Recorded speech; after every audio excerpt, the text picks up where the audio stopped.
Indian students को भी आपने पढ़ाया और अब आप इतने सालों से दुबई में स्टूडेंट्स को पढ़ा रहे हैं, क्या फर्क है वहाँ के स्टूडेंट्स में, वहाँ के नौजवानों में और यहाँ के नौजवानों में? वहाँ पे सर मैम ज़्यादा ऐसे यूनिवर्सिटीज़ में यूज़ नहीं करते हैं, तो वो डॉक्टर वरिंदर, डॉक्टर जो आपका नाम है उसके साथ आपको संबोधन करते हैं। सर जो वहाँ के स्टूडेंट जैसे इंडियन स्टूडेंट्स है, कोई पाँव को हाथ लगाते हैं, कोई नमस्ते करते हैं और बहुत ही अदब से पेश आते हैं, कुछ इनडिसिप्लिन दिखाते हैं, क्लास में मोबाइल चला रहे होते हैं, वहाँ पे बच्चों का कैसा रहता है? यूएई की फिलॉसफी है, यूएई की जो गवर्नमेंट है उनकी एक ही फिलॉसफी है, they want to be the number one और ओनली वन। ये प्रोफेसर्स टीचर्स यहाँ तो थोड़ा सुर उठाना पड़ता है, तलखी से भी कई बार स्टूडेंट को हम बोल देते हैं, वहाँ पे ऐसी कभी नौबत आई आपकी? Education is just a tool where you can make millions of people aware about what you have done. Right से इस वॉर का हिंदुस्तान पे क्या इम्पैक्ट रहेगा, जल्दी से इसका जवाब दें। और जब मैं एकेडमिक्स में आया, एजुकेशन में आया, तो मुझे ये था कि मैंने जो सीखा है वो मैं कैसे इम्प्लीमेंट कर सकूं। न राजा न रानी, न नई न पुरानी, तेरी मेरी कहानी ऑन पॉइंट भारत पे। नमस्कार, मैं हूं डॉक्टर विक्रांत रिहानी और आज मेरे साथ जुड़े हुए हैं डॉक्टर वरिंदर सिंह राणा जी, जिनका करीबन 25 साल से ज़्यादा का एक्सपीरियंस है हॉस्पिटैलिटी इंडस्ट्री और इसी से जुड़े हुए एजुकेशन सेक्टर में। बहुत बहुत स्वागत है सर आपका। नमस्कार मैम। सर मुझे पता चला कि आप सिटी यूनिवर्सिटी अजमान दुबई की तरफ जो है अब अपनी सेवाएं दे रहे हैं और वहाँ पे आप डिप्टी डायरेक्टर रिसर्च भी हैं। सो आप इंडिया में पढ़े, इंडिया में आपने पढ़ाया भी as a professor. So India के एजुकेशन सिस्टम में और वहाँ के एजुकेशन सिस्टम में क्या डिफरेंस आपने ऑब्जर्व किया? एजुकेशन सिस्टम में मैम देखिए इतना ज़्यादा डिफरेंस नहीं है। जो भी डिफरेंस क्रिएट करने की कोशिश होती है, यस करिकुलम होते हैं कुछ स्कूल्स में, वहाँ पे अमेरिकन स्कूल हैं तो अमेरिकन करिकुलम है। यहाँ पे हमारे अगर पंजाब की बात करें तो पंजाब स्कूल एजुकेशन बोर्ड है, सीबीएसई है, आईसीएसई है। तो हर स्कूल का जो एफिलेटेड बॉडी जिस भी ऑर्गेनाइजेशन से है, गवर्नमेंट एफिलिएशन है, तो उस पर डिपेंड करता है कैसा करिकुलम है। लेकिन एज सच डिफरेंस जो होता है वो स्टूडेंट्स खुद क्रिएट करते हैं। आप देखें कि गवर्नमेंट स्कूल में पढ़ा हुआ बच्चा भी लाइफ में बहुत आगे जा सकता है, और अगर चाहे उसने यूएई से भी एजुकेशन ली है तो डजेंट मैटर कि वो ऊपर ही जाएगा, वो भी बहुत राइज कर सकता है, हो सकता है वो एवरेज एक सक्सेसफुल पर्सन रहे लाइफ में। तो एजुकेशन जो है विद इन है, यस आप इन्फ्लुएंस होते हैं जो आपको दिया जाता है, लेकिन आगे आगे जो आपने क्या लेना है, जो आपको परोसा गया है उसके अंदर आप कितना लेते हैं, it's depend on as a candidate आपने कितना उसमें से खाना है, ये उस पर डिपेंड करता है। Doctor Varinder Singh Rana ji, Indian students को भी आपने पढ़ाया और अब आप इतने सालों से दुबई में स्टूडेंट्स को पढ़ा रहे हैं, क्या फ़र्क है वहाँ के स्टूडेंट्स में, वहाँ के नौजवानों में और यहाँ के नौजवानों में? वहाँ पे अभी जो मेरी लाइफ का ज़्यादा टाइम है वो तो इंडिया के अंदर ही एजुकेशन में रहा है। तो I served in so many universities here. तो यहाँ यूनिवर्सिटीज़ में ये है कि जो हम एजुकेशन देते हैं उसका जो फाउंडेशन है हम स्ट्रॉन्ग रखने की कोशिश करते हैं, और हम उन पे ज़्यादा ध्यान देते हैं कि हम इस टाइम जो अभी मॉडर्न एजुकेशन है हम स्किल्स की बात करते हैं, नॉलेज को थोड़ा बाद में लेके जाते हैं, हम उनकी एटीट्यूड पे काम करते हैं कि इसको कैसे पॉजिटिव तरीके से बिल्ड किया जाए और कितनी स्किल्स जो हैं, एबिलिटीज़ हैं इसके अंदर आ सकें। और नॉलेज यस बहुत ज़रूरी है, लेकिन अगर इस स्ट्रक्चर को यूएई से कंपेयर किया जाए तो यूएई में ये रहता है कि वहाँ पे जो एजुकेशन सिस्टम है डिपेंड करता है कि अलग अलग स्कूल्स के एनवायरनमेंट हैं। अगर आप एक कम्युनिटी से हैं तो वहाँ पे अगर आप बात करें तो दुबई के भी गवर्नमेंट बॉडीज़ हैं जो स्कूल चलाती हैं। वहाँ पे इंडिया की सीबीएसई भी है, वहाँ पे अमेरिकन करिकुलम भी है, ब्रिटिश करिकुलम भी है। तो वहाँ पे जो है स्टूडेंट्स को बहुत सारा अलग अलग जगह पे पढ़ने का एक जो मौका है वो मिल जाता है। तो आप क्या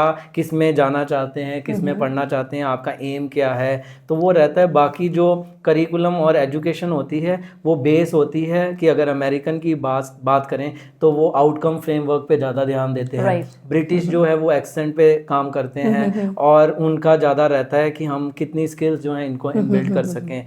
और हमारा जो मेन अभी हमारी जो नई एजुकेशन पॉलिसी आई है उसमें भी ये सारी चीज़ों को महत्व दिया गया है, लेकिन हम अभी इस टाइम की बात करें तो हम स्किल्स पे ज़्यादा फोकस कर रहे हैं। सर जो वहाँ के स्टूडेंट है, जैसे इंडियन स्टूडेंट्स है, कोई पाँव को हाथ लगाते हैं, कोई नमस्ते करते हैं और बहुत ही अदब बेअदब से पेश आते हैं, कुछ इनडिसिप्लिन दिखाते हैं, क्लास में मोबाइल चला रहे होते हैं, वहाँ पे बच्चों का कैसा रहता है नहीं एटीट्यूड? मैम, वहाँ पे बहुत ही पॉजिटिव तरीके से बिहेव करते हैं स्टूडेंट्स, क्योंकि उनके कल्चर में जो है वो सिखाया जाता है कि रिस्पेक्ट जो है वो छोटे होते ही उनको, चाहे वो इतने अमीर हैं, इतने रिच हैं, अच्छे घरों से हैं, लेकिन जो उनका एथिक्स हैं, प्रिंसिपल्स हैं, मॉरल्स हैं, उनके लाइफ में बहुत वैल्यू हैं। राइट। तो वो जब भी किसी से बात करते हैं बड़े से, तो बड़े अदब से बात करते हैं, रिस्पेक्ट देते हैं। वहाँ पे सर मैम ज़्यादा ऐसे यूनिवर्सिटीज़ में यूज़ नहीं करते हैं, तो वो डॉक्टर वरिंदर, डॉक्टर जो आपका नाम है उसके साथ आपको संबोधन करते हैं। Right. तो बहुत अच्छा रिस्पेक्ट देते हैं। कोई उन्होंने अगर आर्ग्यूमेंट, जो पॉजिटिव आर्ग्यूमेंट वो भी करना है, तो उसके लिए भी वो एक तरीका, एक रिस्पेक्टफुली उसको आगे रखते हैं। डॉक्टर वरिंदर, मैं यहाँ एक सवाल पूछूंगी कि प्रोफेसर्स, टीचर्स, यहाँ तो थोड़ा सुर उठाना पड़ता है, तलखी से भी कई बार स्टूडेंट को हम बोल देते हैं, वहाँ पे ऐसी कभी नौबत आई आपकी? नौबत तो आती है, यस, क्योंकि students end of the day students हैं। लेकिन यहाँ पे ये रहता है कि आप बीइंग ए टीचर उस सिचुएशन को कैसे टैकल करते हैं। Right. आपका स्टूडेंट्स के ऊपर कितना होल्ड है, स्टूडेंट्स आपको कितना सीरियस लेते हैं, तो ये कुछ चीज़ें होती हैं। अगर आप उनके लिए, उनके करियर बनाने वाले टीचर हो, आप उनको बहुत सारी चीज़ें दे रहे हो, तो नेचुरली वो इन चीज़ों को नहीं देखेंगे कि आपने उसको थोड़ा Offend बुरा नहीं है होते। कुछ, यस। तो अगर आप उनको पता है कि ये बहुत वीक टीचर है, इनसे हमें कुछ ज़्यादा नहीं सीखने को मिल रहा है, तो नेचुरली वो तो किसी भी टीचर के साथ उस राइट। सर, वहाँ के एजुकेशन और यहाँ के एजुकेशन सिस्टम पे तो आपने लाइट डाल दी। अब हम बात करते हैं हॉस्पिटैलिटी इंडस्ट्री की। इंडिया की हॉस्पिटैलिटी इंडस्ट्री और यूएई, दुबई, ये हॉस्पिटैलिटी इंडस्ट्री, दो तीन कुछ मेजर डिफरेंसेस, टक टक टक पॉइंट्स आप कुछ बता सकते हैं? बिल्कुल।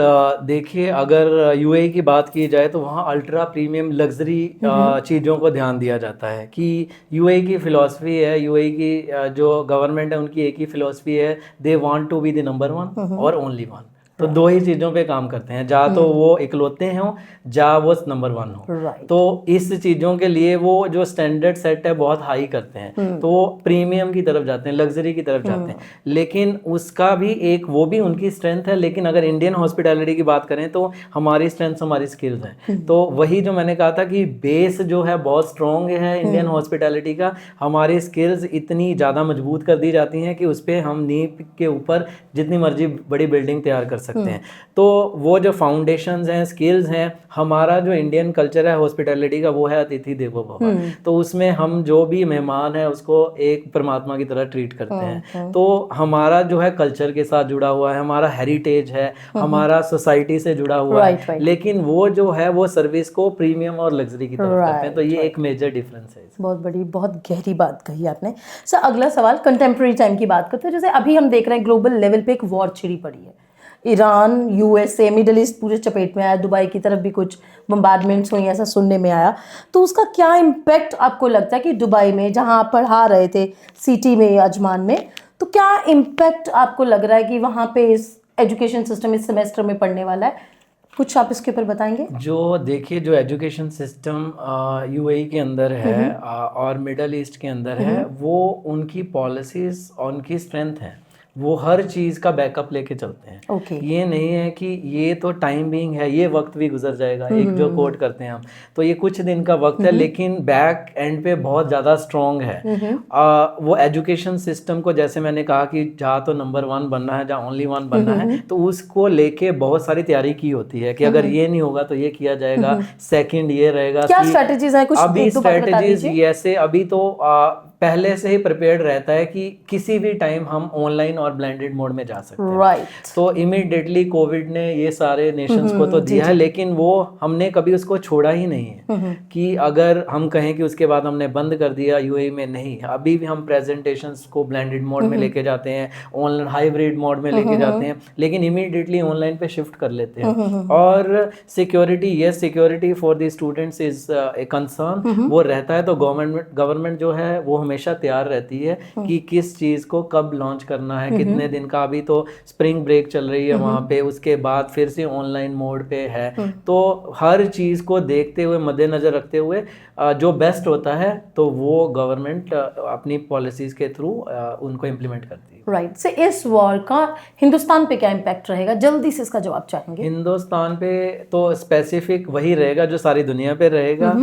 अगर हम बात करेंगे रिसोर्सेज की, यस इम्पैक्ट पड़ता है रिसोर्सेज पे, हम कहें चाहे पूरा हो रहा है चाहे नहीं हो रहा है, लेकिन अगर आप एक दिन मार्केट बंद होती है तो आप खुद ही सोचें कि क्या होगा इम्पैक्ट। तो डेली लाइफ पे फ़र्क पड़ता है। अब कमर्शियल जितनी भी इंडस्ट्रीज हैं हमारी हैं वो कमर्शियल हैं, तो उनको भी रिसोर्सेज चाहिए, रॉ मटेरियल चाहिए। और आज के टाइम पे तो it's not like only national resources, we procure raw materials और ingredients from globe, all over the globe. तो कैसे आना है, कैसे यहाँ तक पहुँचेगा, उसमें डिले हो सकती है। तो आप वो सारी की सारी चीज़ें उसी टाइम इम्प्लीमेंट नहीं कर सकते, कुछ देर हो सकती है। तो ये इम्पैक्ट तो हमेशा रहेगा ही रहेगा। War is not good, war is within like only for the names of the countries, but for people it is always it affects a lot। और हम नहीं चाहते कभी ऐसा कुछ बहुत ही आपने पॉजिटिव बात कही कि वॉर का इम्पैक्ट तो रहता ही है, तो ऐसा होना ही नहीं चाहिए। सर अगला सवाल आपसे, ये थोड़ा सा जाती सवाल हो जाएगा कि आप शेफ भी हैं, आप अकेडमिशियन भी हैं, दोनों में से कौन सा ज़्यादा इंजॉय करते हैं? देखिए, लाइफ में आप जिस मुकाम पे हैं उस मुकाम को उसी टाइम आप करंट क्या कर रहे हैं उस पोजीशन पे और सिचुएशन पे बेस्ड होना चाहिए आपको। तो अब जिस टाइम मैं इंडस्ट्री में था तो मेरा जो 100% था मैं इंडस्ट्री को देने की कोशिश करता था, कैसे मैं अपना बेस्ट दे सकता हूँ। और जब मैं एकेडमिक्स में आया, एजुकेशन में आया, तो मुझे ये था कि मैंने जो सीखा है वो मैं कैसे इम्प्लीमेंट कर सकूँ, कैसे वो जो सस्टेनेबिलिटी प्रैक्टिसेस हैं जब हम इंडस्ट्री में अडॉप्ट करते हैं, जब बोलते ही थे, उनको कैसे अवेयरनेस दूं बाकियों को। तो education is just a tool where you can make millions of people aware about what you have done. और जो आपके एक्सपीरियंसेस हैं, जो आपने लाइफ में सीखा है, it's very easy to pass on to the youngsters और बडिंग प्रोफेशनल्स। और आजकल तो बहुत सारे टूल्स हैं, लेकिन जो एक्सपीरियंसेस होते हैं वो इमीडिएटली मिल जाते हैं उनको। तो ये रहता है, आपको ये नहीं होना चाहिए कि आप एजुकेशनिस्ट हैं, आप इंडस्ट्रियलिस्ट हैं, या आप बिजनेसमैन हैं, तो जिस चीज़ पे हैं आप अपने आप को अपने आप से कंपेयर करें, दूसरे के साथ ना करें। किसी दो प्रोफेशंस को भी आपस में कंपेयर ना करें। तो आप अपने आप को कल क्या थे, आज क्या है, अपने आप से कंपेयर, अपना जर्नी देखिए। Well said sir. सर मेरा आखिरी सवाल चलते चलते ले लेते हैं कि हमारी जो जेन ज़ी है, चाहे दुनिया के किसी भी कोने में बैठे हो, कोई भी उनकी नागरिकता, कोई भी ओरिजिन हो, ये बहुत जल्दी कामयाब होना चाहते हैं। ये यूनिवर्सल बीमारी बन चुकी है एक। तो इस जेन ज़ी को आप क्या मैसेज देना चाहेंगे जाते जाते? देखिए, जनरेशन्स का गैप तो रहता ही है, और जो जनरेशन्स जेन जी की बात है, उसके बाद अल्फ़ा भी आ गई है और बीटा भी आ गई है। अल्फ़ा तो फिर भी कुछ शेयर कर सकते हैं, बीटा चलो अभी अभी छोटे हैं, लेकिन जेन जी जो है, मिलेनियल्स हैं, यूथ हैं, पूरे ग्लोब का यूथ है, तो उनके पास बहुत सारी जो आजकल है टिप्स पे है सारा कुछ। तो वो उनका जो ब्रेन है बहुत शार्प है, लेकिन वो सही तरीके से उसको यूटिलाइज करें। अगर कुछ चीज़ों को उन्होंने देखना है, मैंने यहाँ पे अभी मैं किसी प्रोग्राम में गया था, बहुत अच्छी उन्होंने चीज़ें लिखी हुई थी, उसमें था इमेजिन, इन्वेंट एंड इंस्पायर। तो इमेजिन, वो इमेजिनेशंस बहुत ज़्यादा तगड़े हैं क्योंकि उनके पास बहुत ज़्यादा आइडियाज़ जो हैं वो शेयर हो रहे हैं। फिर वो इन्वेंट करें, फिर उससे क्या है इंस्पायर करें। लेकिन एक आई जो मैं खुद की तरफ से भी देना चाहता हूँ, क्योंकि मैं भी थोड़ा उनके पास ही हूँ, उस जनरेशन के पास, तो वो है इम्पैक्ट। तो ये सारी चीज़ें जब आप करते हैं तो उसका इम्पैक्ट क्या है, वो इम्पैक्ट होना बहुत ज़रूरी है। तो ये चीज़ें हैं, जेन जी बहुत अच्छा कर रही है। अच्छा एक मुकाम जो है वो लाइफ में पाएं, जो उनके सपने हैं, ड्रीम हैं, एम्बिशंस हैं, वो पूरा करें। लेकिन नेशंस को स्ट्रॉन्ग बनाएं, अपनी इकोनॉमीज को स्ट्रॉन्ग बनाएं, कंट्रीब्यूट करें और सस्टेनेबिलिटी को एक रिस्पॉन्सिबिलिटी मान के चलें। बहुत गहरी बातें कही। तो मेरे प्यारे ऑन पॉइंट भारत के दर्शकों, मेरे साथियों, हमें एक बहुत ही खास मेहमान मिले जो इतना कुछ समाज में बदलते हुए देख रहे हैं।